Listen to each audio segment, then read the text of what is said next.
आधी हकीकत आधा फसाना। आज की कहानी में हमने रहस्य की सारी सीमाओं को तोड़ दिया है। हमने एक ऐसी खोज को अंजाम तक पहुंचाया है जिसे टीवी के इतिहास में कभी किसी और चैनल ने आप तक नहीं पहुंचाया। यह कहानी अभी तक सिर्फ किताबों और लोगों के जरिए ही आप सुन पाए थे, लेकिन आज सबूतों और गवाहों के साथ हमने परतों में दबी उस कहानी का पर्दाफाश किया है जो हजारों वर्ग मीटर के किले में बीते करीब 350 साल से दफन थी। तो चलिए शुरू करते हैं रहस्य और रोमांच से भरा वो सफर जहां सैकड़ों लोगों ने अपनी जिंदगी को दांव पर लगाकर उस खजाने तक पहुंचने की कोशिश की जिसे मराठा साम्राज्य के शिल्पकार छत्रपति शिवाजी महाराज और एक भयानक युद्ध से जोड़कर देखा जाता है।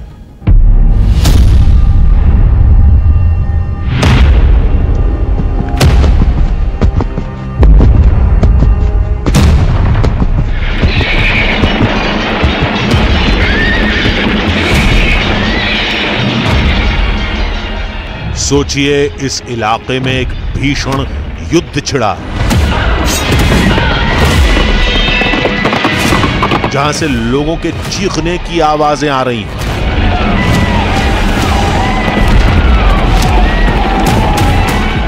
ये कोई कपोल कल्पना नहीं है, ये इतिहास में दर्ज उस कहानी का फ्लैशबैक है जो एक बार फिर सबूतों और गवाहों के साथ जिंदा हो उठी है। पुराने जो हमारे बुजुर्ग है वो कहते आए कि यह धन शिवाजी महाराज ने रखी है या छुपाए। यही धन है, धन यही किले में, हाँ यही किले पे है। धन यहाँ पे गड़ा हुआ है, आज भी लोग खोज रहे हैं, वो किसी को मिला ही नहीं है, कहाँ रखा है वो। उसी अकूत खजाने की कहानी का एक सिरा हमारे हाथ लग चुका है। खजाने का नक्शा, एक रहस्यमयी तहखाना, सब कुछ हमारे सामने है।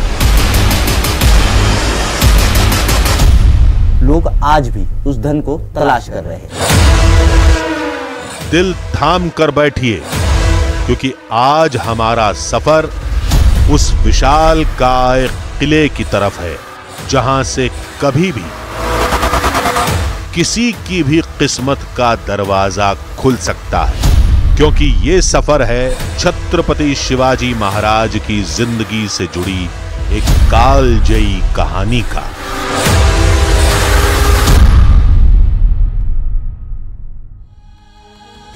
अब आप सोच रहे होंगे कि हम आखिर किस कहानी की बात कर रहे हैं, क्योंकि छत्रपति शिवाजी महाराज के जीवन, उनके शौर्य, साहस और कूटनीति से जुड़ी ढेरों कहानियां सुनाई जाती हैं। लेकिन हम आज शिवाजी महाराज की वो शौर्य गाथा आपको सुनाने जा रहे हैं जिसका जिक्र मशहूर मराठी लेखक मुरलीधर खैरनार ने अपनी शोध नाम की किताब में किया है।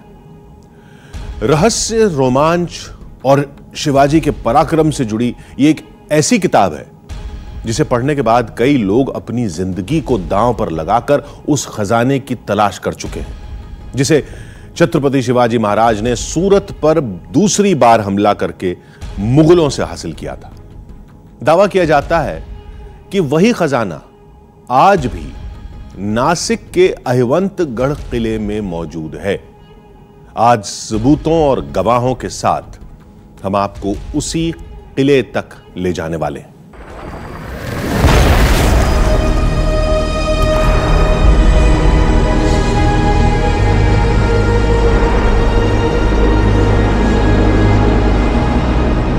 चाह का राह से पुराना नाता है।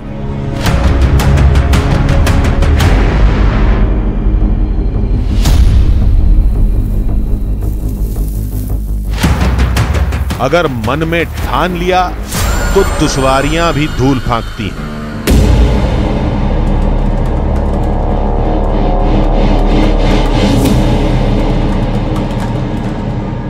आधी हकीकत आधा फसाना की टीम हर बार की तरह इस बार भी उस सफर पर निकल पड़ी है जो रहस्य और रोमांच के साथ एक ऐसी ऐतिहासिक घटना का साक्षी है जिसके अतीत में खून से सनी एक भयानक युद्ध की इबारत लिखी है।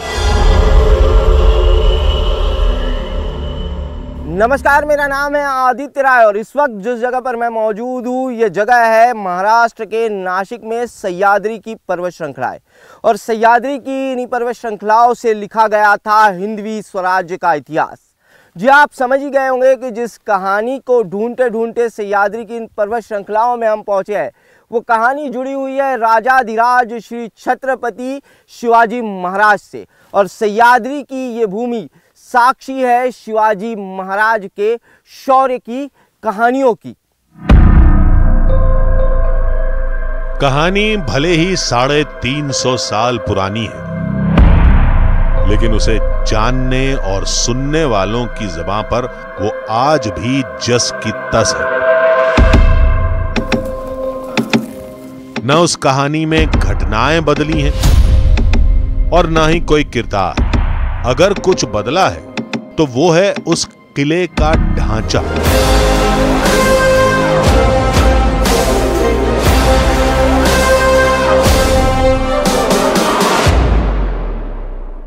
ये यादव राजाओं ने इस किले का निर्माण कराया। उसके बाद किन किन राजाओं ने राज किया यहाँ? उसके बाद में जो अलाउद्दीन खिलजी आया था उसने राज किया। अच्छा, मुगल आए और मुगल आने के बाद यहाँ पे सब हिंदू का जो शासक था उसको तोड़ मरोड़ डाला उसने। अच्छा, मुगलों ने फिर मुगलों ने उसके बाद में 1688 तक छत्रपति की कारकिर्द में हमारे पूर्वज जो गंगाजीराव मोरे देशमुख, जिन्होंने जो 13वीं पीढ़ी के पहले हाँ, उन्होंने ये सब ताबे में लेके छत्रपति को अर्पण किया था। इस ऐतिहासिक सफर में हमारे साथ आगे क्या होने वाला था ये हम नहीं जानते थे। बस पढ़ी लिखी और सुनी सुनाई कहानियों के सहारे हम खंडहर हो चुके किले की तरफ बढ़ते जा रहे थे। तभी अचानक किले की दीवार पर उकेरी गई एक प्रतिमा ने हमारे कदमों को रोक दिया। मराठा शासकों द्वारा इस प्रतीक चिन्ह के माध्यम से अपने दुश्मनों को यह चेतावनी दी गई थी कि भले ही तुम हाथी की तरह शक्तिशाली क्यों न हो, लेकिन हम शोभ शिल्प है और तुमने हमारे साम्राज्य की तरफ अपनी आंख उठाकर देखा तो हम हमारे एक पैर के तले तुम्हारा सारा साम्राज्य कुचल देंगे। खजाने की तलाश में अब हम किले की चौखट से अंदर की तरफ दाखिल हो चुके थे। ये एक प्रवेशद्वार है, यहाँ से आप किले के अंदर आ गए। हाँ, आ गए। यहाँ से सीढ़ियाँ बड़ी हो जाती है, यहाँ से बड़ी हो जाती है और बड़ी सैनिकों के बैठने की जगह है। ये सैनिकों को बैठने की जगह है। जल्द ही हमारे सामने एक ऐसी तस्वीर थी जिसमें सन 1670 की वो घटना छिपी थी जिसमें छत्रपति शिवाजी सबसे अहम किरदार थे। ये घटना थी सूरत पर हुए दूसरे हमले की। हाथगढ़ किले के सामने वैली में आप ये जो इमारतें देख रहे हैं, ये इलाका है गुजरात के डांग जिले का। हाथगढ़ किले से गुजरात के सूरत की दूरी महज 165 किलोमीटर है।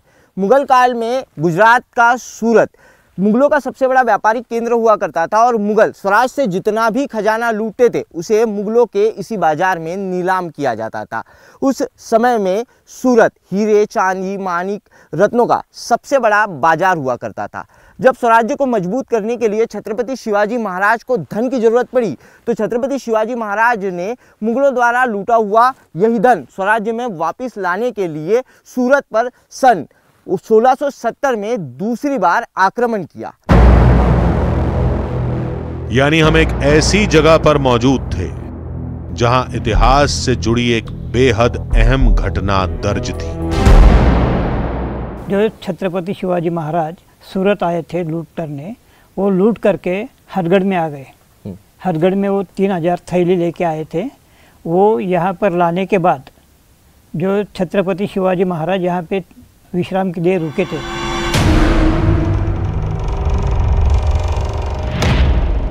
गुप्तचरों ने उन्हें सूचना दी कि सूरत से लूट कर लाए हुए खजाने को वापस लूटने के लिए दो मुगल सरदार इखलास खान और दाऊद खान इस रास्ते से उनकी तरफ आगे बढ़ रहे हैं। उस वक्त छत्रपति शिवाजी महाराज के पास मात्र 22,000 सैनिक थे और यह सूचना मिलते ही महाराज ने सेना की दो टुकड़ियां की। पहली 11,000 सैनिकों की टुकड़ी के साथ उन्होंने सूरत से लाया हुआ सारा खजाना हाथगढ़ के इस किले से भेज दिया और उसके बाद हाथ में तलवार लेकर खुद छत्रपति शिवाजी महाराज सेना की दूसरी टुकड़ी के साथ मुगलों से लोहा लेने के लिए निकल पड़े। कहा जाता है युद्ध से पहले छत्रपति शिवाजी महाराज ने खजाने का एक हिस्सा इस किले में भी किसी गुप्त ठिकाने पर छुपा दिया था। लोग क्या करते हैं कि वो धन यहाँ पे गड़ा हुआ है। अच्छा। इसलिए लोग क्या करते हैं कि यहाँ पे नीचे भी खन खोद करते हैं, गढ़ के ऊपर भी खन खोद करते हैं, अभी भी चालू है उनका।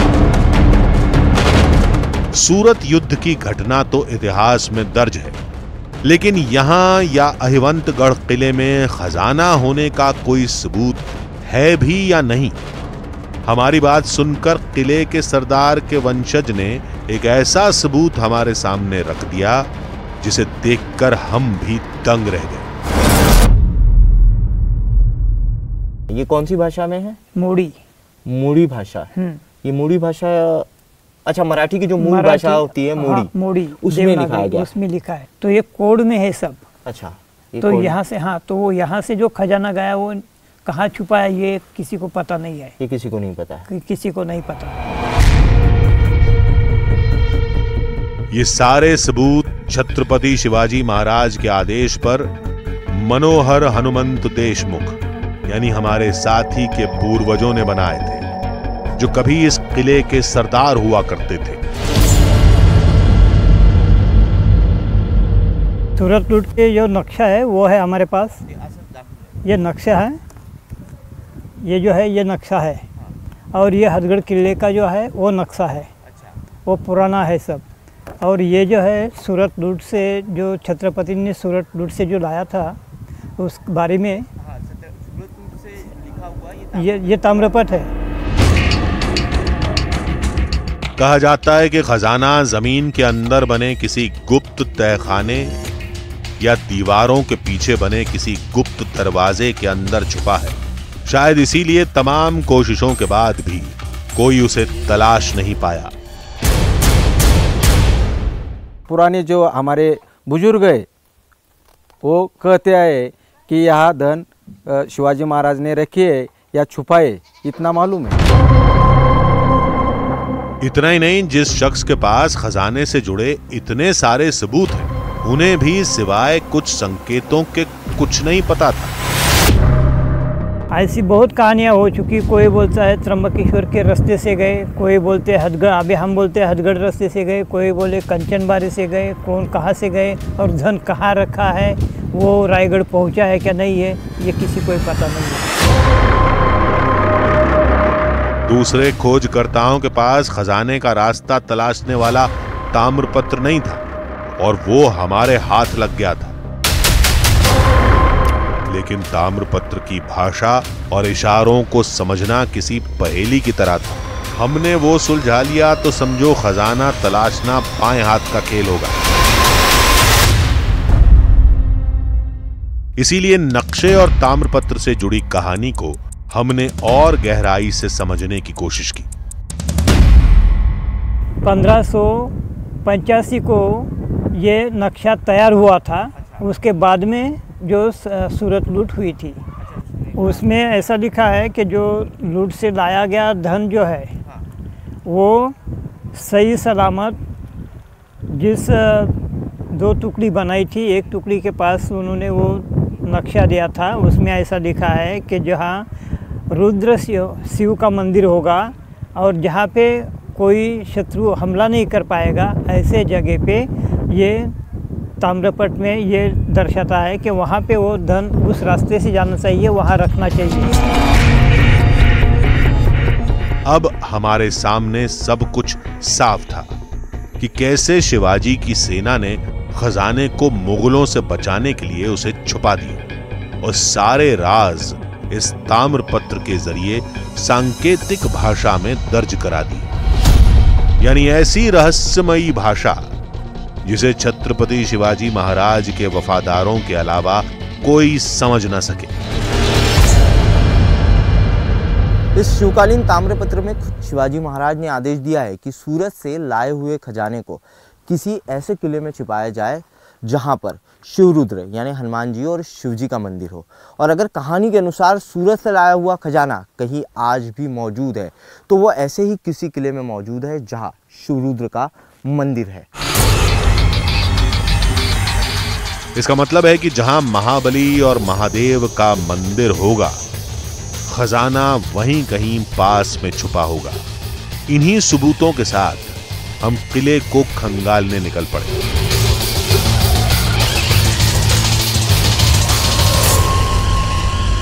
1670 में शिवाजी महाराज सूरत से खजाना लेकर आए थे। वो खजाना आज भी हाथगढ़ के इस किले में मौजूद है, ऐसा लोगों को लगता है। ये चेंबर देखिए यहाँ पर, ये पूरा कंक्रीट का चेंबर यहाँ पर जो है उस वक्त बना हुआ था। बड़ा जो है ये चेंबर जो है रहा होगा, काफ़ी मजबूत ये चेंबर था।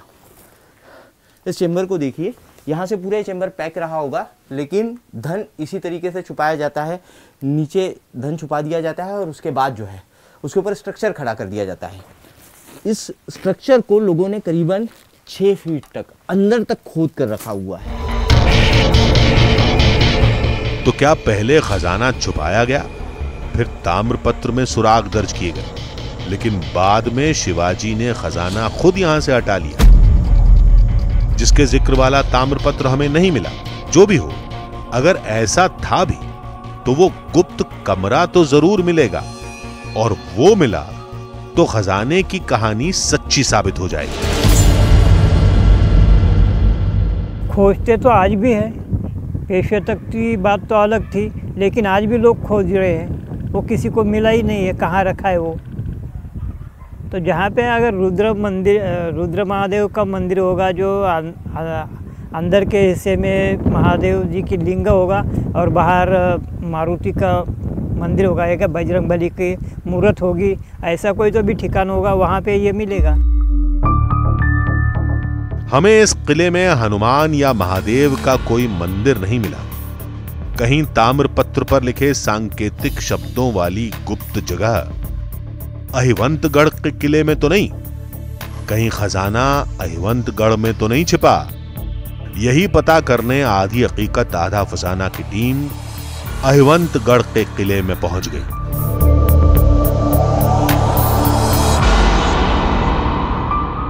यह अहिवंतगढ़ का किला है और इस अहिवंतगढ़ के किले पे है रुद्र शिव का मंदिर। इस पूरी सह्याद्री पर्वत श्रृंखला में सिर्फ इसी किले पर रुद्र शिव का मंदिर है। और छत्रपति शिवाजी महाराज के ताम्रपत्र में भी ऐसे किले का उल्लेख किया गया है जिसमें रुद्र शिव का मंदिर है। कहते हैं इस किले में ऐसी सैकड़ों गुफाएं हैं जहां पर अगर कोई चीज़ छिपाई जाए तो उसे ढूंढना बिल्कुल नामुमकिन होगा। और इसी वजह से ये कहा जाता है कि सूरत से जो खजाना लाया गया था उसकी एक बहुत बड़ी खेप इस किले में लाकर छुपाई गई। किले में दाखिल होने से पहले इसकी भौगोलिक स्थिति को समझना जरूरी था। किले में ये सबसे बड़ा किला है। इस किले पे रुद्र शिव का एक मंदिर है। अच्छा, इसी किले पे इसी किले पे रुद्र शिव का एक मंदिर है। और ये किले पे बहुत बड़ी बड़ी गहरी गुफाएं, कुछ तो गुफाएं ऐसी है यहाँ बहुत लोग रह सकते, कुछ भी रख सकते, धन भी रख सकते। लेकिन इस किले में अभी तक कोई ज्यादा गुफाएं लोगों को मिली भी नहीं। मंजिल हमारे सामने थी, लेकिन हम ये हरगिज नहीं जानते थे कि अब हमें किन चुनौतियों का सामना करना था।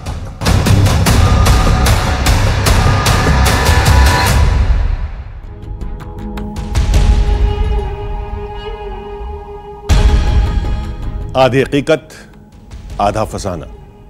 ये पहली बार था जब किसी तलाश से जुड़ा नक्शा और सबूत लेकर हम आगे बढ़ रहे थे। हमें पूरा भरोसा था कि इस बार हम उस खजाने से जुड़ा कोई ना कोई सुराग जरूर हासिल कर लेंगे। इसलिए हम पूरी मुस्तैदी के साथ अहिवंतगढ़ किले की तरफ निकल पड़े। लेकिन खजाने की यह तलाश हमें किस मोड़ पर ले आएगी, यह भी हम नहीं जानते थे। हमें बताया गया था कि यह बेहद बड़ा किला है, खजाने की तलाश में कई दिन लग सकते हैं, क्योंकि हमें तो सिर्फ इतना पता था कि खजाना किले के ही किसी कोने में दफन है, लेकिन उसे हासिल करने में कितने दिन बीतने वाले हैं यह समझ से परे था।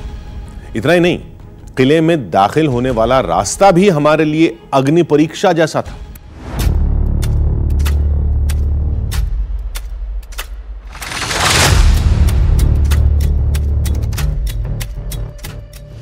अहिवंतगढ़ के दुर्ग तक पहुंचने का रास्ता बेहद दुर्गम था, मानो कांटों की सेज पर चलना हो और आग के दरिया को पार करना हो।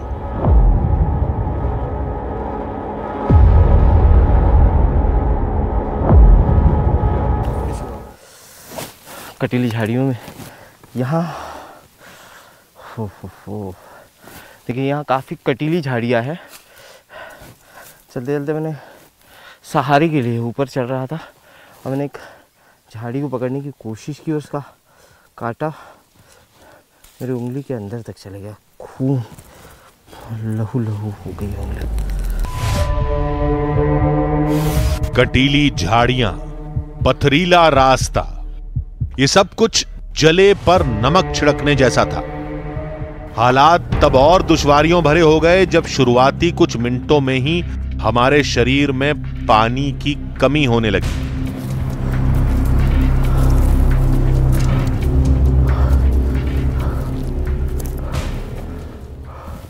धूप बहुत तेज हो चुकी है, मेरे होंठ पूरी तरीके से सूख चुके हैं और शरीर डिहाइड्रेट हो रहा है। चला। ये दुर्गम रास्ता इस बात की भी गवाही दे रहा था कि आखिर खजाना छिपाने के लिए छत्रपति शिवाजी ने इस जगह को क्यों चुना होगा।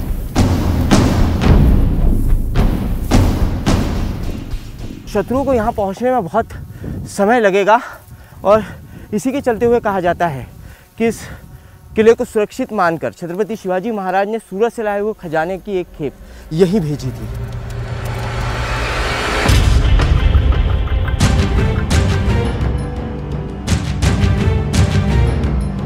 दावा तो यह भी किया जाता है कि अपने मकसद को कामयाब बनाने के लिए शिवाजी ने एक खास महीने को चुना था और वो महीना था अक्टूबर का।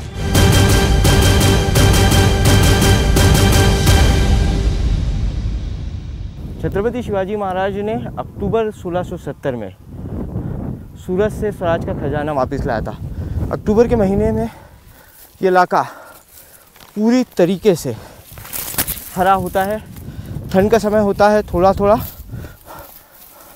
और उस वक्त बारिश भी होती है, जिसके चलते हुए ये पूरा इलाका काफ़ी हरा होता है और उस समय यहाँ चढ़ना और भी मुश्किल हो जाता है। ऐतिहासिक साक्ष्यों के मुताबिक खजाने को पहले मराठाओं ने तलाशा, फिर पेशवा और मुगलों से लेकर ब्रिटिश हुकूमत तक सबने खजाना तलाशने की कोशिश की, लेकिन खजाने का रहस्य छत्रपति शिवाजी महाराज की मौत के साथ ही गुम हो गया। यानी खजाना कहीं तो है, ये बात तय है, लेकिन कहां, आज हमें वही तलाशना है।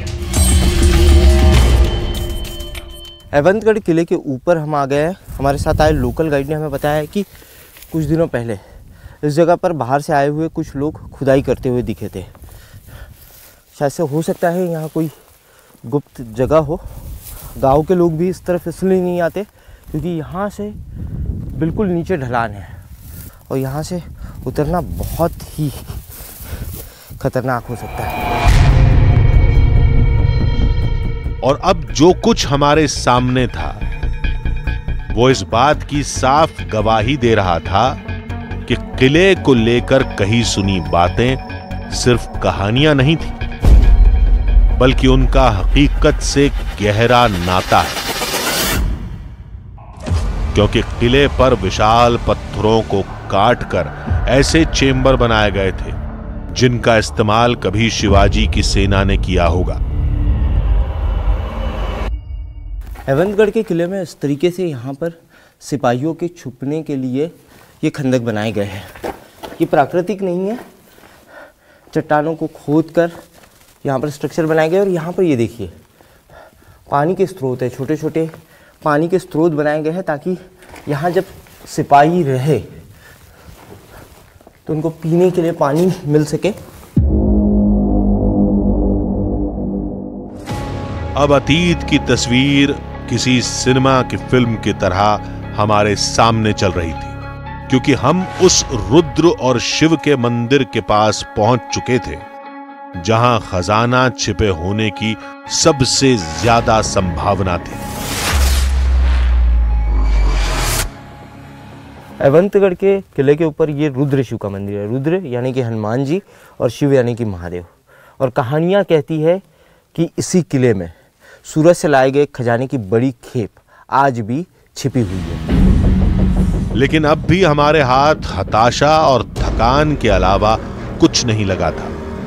उस पर दिन धीरे धीरे ढलता जा रहा था। यहाँ से नीचे उतरने के लिए हमें रस्सी बांधनी पड़ी है। ढलान काफ़ी सीधी है नीचे और रात का समय है। यहाँ से ढलान एकदम सीधी है।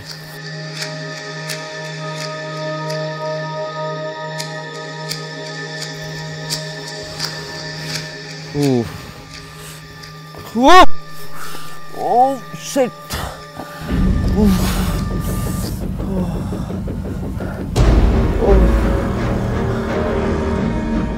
देखिए यहाँ से ढलान इतनी खड़ी है कि रस्सी होने के बावजूद यहाँ पकड़ बनाना बिल्कुल मुश्किल है। दिन अब पूरी तरह ढल चुका था, लेकिन हम अपने मकसद पर विराम नहीं लगा सकते थे, क्योंकि इस बार हमारा यकीन हमें और ज्यादा ताकत दे रहा था। पूरा चट्टानी इलाका है, खड़ी चट्टानें हैं यहाँ पर और नीचे हजारों फीट की ढलान है। यहाँ आने जाने का कोई रास्ता नहीं है। लेकिन अचानक इन चट्टानों पर ये सीढ़ियाँ हमें दिखाई दी। चट्टानों को काटकर ये सीढ़ियाँ बनाई गई है जो बिल्कुल चौंकाने वाली है। हो सकता है कि ये सीढ़ियाँ किसी गुप्त चेंबर की तरफ जाती हो। इन रास्तों पर दिन में चलना मुश्किल होता है, तो सोचिए रात में इन रास्तों पर चलने में कितना डर लग रहा होगा हमें। अभी तक तो हमने सिर्फ सुना ही था कि खजाने के चक्कर में लोग किले में आज भी खुदाई करते हैं, लेकिन जल्द ही हमें एक ऐसा तहखाना दिखाई दिया जहां मिट्टी को कुछ ही घंटों पहले खोदा गया था।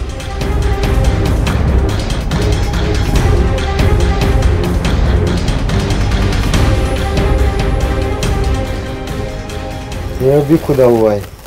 ये अभी खुदा हुआ है। हाँ। ये देखो ताजा ताजा माटी, मिट्टी जो है कि मिट्टी अभी निकाली। इसी तरीके से खोद के रखते हैं पूरे हाँ, किले में। पूरे किले में खोदा हुआ है इसी तरह। अच्छा, यानी जहाँ जहाँ चेम्बर्स होते हैं, जहाँ चेम्बर्स जगह रहती है वहाँ खुदा हुआ है। खुदा हुआ है। तो खजाने की तलाश में आज भी खुदाई जो है 350 साल पहले सूरत से खजाना लाया था छत्रपति शिवाजी महाराज ने। 350 साल बाद भी लोग उस खजाने को तलाश रहे इस किले में। पहला चेम्बर, ये दूसरा चेम्बर और आगे तीसरा चेम्बर। यहाँ 3 चेम्बर मौजूद है। पहले चेम्बर में खुदाई की गई थी, हाल ही में वो खुदाई हुई है, ऐसा बिल्कुल साफ नज़र आ रहा है। उसके बाद ये दूसरा चेम्बर है, तीसरा चेम्बर है।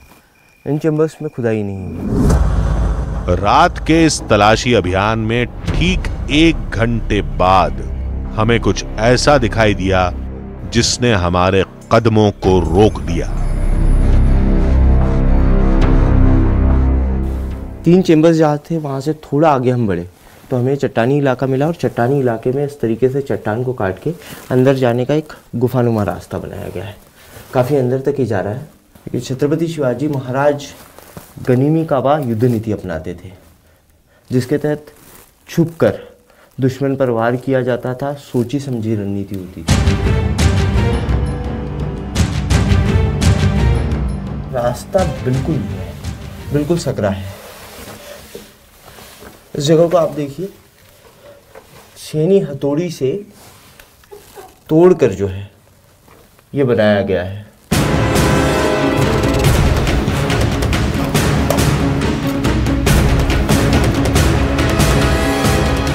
30 से 35 फीट अंदर आने के बाद यहाँ ये चेंबर बंद हो जाता है। यह पानी का एक स्रोत है और इसके अंदर एक चेंबर पानी के अंदर दिखाई दे रहा है।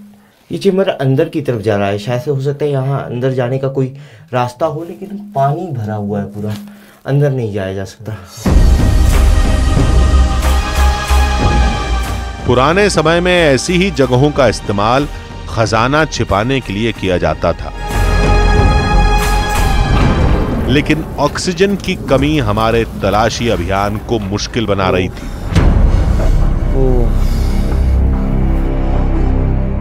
ऑक्सीजन बिल्कुल कम है यहाँ ऑक्सीजन है ही नहीं। सर भारी भारी लगने लगा है। पता नहीं पानी यहाँ कैसे आया, लेकिन इसके अंदर जाने का एक चेंबर दिखाई दे रहा है। यहाँ कोई आदमी नहीं रख सकता क्योंकि ऑक्सीजन की बिल्कुल कमी है। देखिए आप पसीना मेरे चेहरे पे साफ देख पा रहे होंगे, खिंचाव मेरे चेहरे पे साफ देख पा रहे होंगे, क्योंकि ऑक्सीजन यहाँ नहीं मिल पा रही है। बाहर निकलते देखिए बहुत सफोकेशन हो रहा है। थोड़ी देर के लिए यहाँ से बाहर निकला जाए।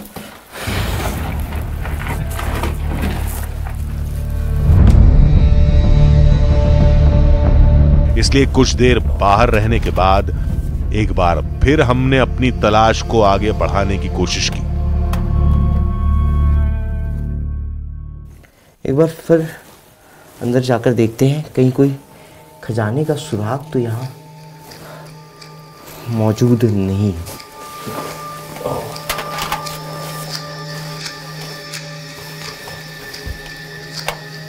पानी के अंदर जानवरों की कुछ हड्डियां दिखाई दे रही है। अंदर जाने का एक रास्ता दिखाई दे रहा है, लेकिन सफोकेशन बहुत हो रहा है। क्या हुआ? अचानक हमारे हाथ कुछ ऐसा लगा जिसने उम्मीद के बुझते दिए को एक बार फिर रोशन कर दिया। हमने जो शिवकालीन ताम्रपत्र देखा था, ठीक उसी की तरह ये लग रहा है। तांबे के पत्र पर, तांबे के इस पात्र पर कुछ उकेरा गया है, समझ में नहीं आ रहा है ये क्या है। यहाँ भी एक मंदिर का निशान दिखाई दे रहा है, यहाँ भी एक मंदिर का निशान दिखाई दे रहा है, लेकिन पता नहीं ये है क्या। इसको एक्सपर्ट को दिखाएंगे, एक्सपर्ट्स को दिखाने के बाद ही पता चलेगा ये चीज है क्या। ये हूबहू वैसा ही तांबे का टुकड़ा था जैसा हमने किले के सरदार के 13वें वंशज के पास देखा था। इस पर भी सांकेतिक भाषा में कुछ लिखा था, लेकिन सवाल यही था कि आखिर ये इस गुफा तक कैसे पहुंचा। इस सवाल का जवाब हासिल करने के लिए हमने एक बार फिर मनोहर हनुमंत देशमुख का रुख किया। ये मेरा ही ताम्रपट है। जब मेरे घर में 2010 में चोरी हुई थी, तब मैंने ये ताम्रपट मेरे पास मेरा ही है। ये तो चोरी जब हुई थी तो वो लेके गया होगा कि कोई खजाना बिजाना ढूंढना होगा। चोरी की घटना कैसे हुई थी? ये तो अभी चोरी की घटना ऐसी है कि सबको मालूम है, ये वंशज है। अच्छा। और इसके पास ये ताम्रपट वगैरह है, तो उससे कुछ पता चले। तो इस मामले में तो ये चोरी हुई थी, तो मैंने FIR भी कलवन पुलिस स्टेशन में नोंदाया था इसका। कैसे पहुंचा फिर? अभी ये किसने कैसा लेके गया होगा, वो चोर लेके जा सकता है ना। लेकिन ये तो मोड़ी लिपि में है, जिस लिपि में लिखा होगा उस लिपि को जानते हैं लोग। जानते हैं ना, मोड़ी को जानते हैं, इधर के लोग जानते हैं, क्योंकि जो पुराने लोग हैं वो जानते हैं। अभी जो जिनको देवनागरी आती है, मराठी भाषा आती है, तो उसी मोड़ी उसी का ये है ना। बहुत चौंकने वाली बात है। ये ताम्रपत्र जो हमें एवंतगढ़ के किले में गुप्त जगह पर मिला, ये ताम्रपत्र मूरे साहब का 2010 में ये चोरी हो गया था, जिसकी FIR भी दर्ज की गई थी। अब ये सवाल पैदा होता है कि ये एवंतगढ़ किले में कैसे पहुंचा, इनके घर से चोरी हुआ ताम्रपत्र। यहाँ मूड़ी भाषा में, मराठी की जो मूल भाषा है उस भाषा में लिखा गया है, खजाने से जुड़ी हुई जानकारी है। और छत्रपति शिवाजी महाराज द्वारा तैयार कराया गया ये ताम्रपत्र है। इसका एवंतगढ़ के किले में मिलना बहुत चौंकाने वाला और ये साफ दर्शाता है कि आज भी लोग 350 साल पुराने उस खजाने की खोज कर रहे हैं। अंत भला तो सब भला। हमें भले ही खजाने का कोई भी हिस्सा न मिला हो, लेकिन अहिवंतगढ़ के किले में हमें जो ताम्रपत्र मिला वो हथगढ़ किले के सरदार के 13वें वंशज यानी मनोहर हनुमंत देशमुख के लिए किसी खजाने से कम नहीं था। ये तो मेरे लिए बहुत बड़ी खुशी की बात है, जो अपने मेरी अमानत मेरी जान से भी प्यारा है, ये जान से भी महत्वपूर्ण है, ये आपने मुझे प्राप्त करके दिया। इस ताम्रपत्र की चोरी का यह किस्सा बताता है कि चोर इस पर मौजूद कोड के सहारे खजाने तक पहुंचना चाहते थे, लेकिन छत्रपति शिवाजी महाराज के उस गुप्त खजाने तक पहुंचने का रास्ता ताम्रपत्र पर मौजूद संकेतों की तरह अब तक रहस्यमयी बना हुआ है। ताम्रपत्र खजाने तक पहुंचने का इकलौता जरिया है, लेकिन फिर भी कोई उसे तलाश नहीं पाया। मुमकिन है कि पेशवा, ब्रिटिश सेना या किसी और के हाथ खजाना पहले ही लग गया हो, या खुद शिवाजी ने खजाने को किसी और किले या स्थान पर छुपा दिया हो। जो भी हो, ये तय है कि बिना ठोस जानकारी के उस खजाने को तलाशना किसी के बस की बात नहीं है।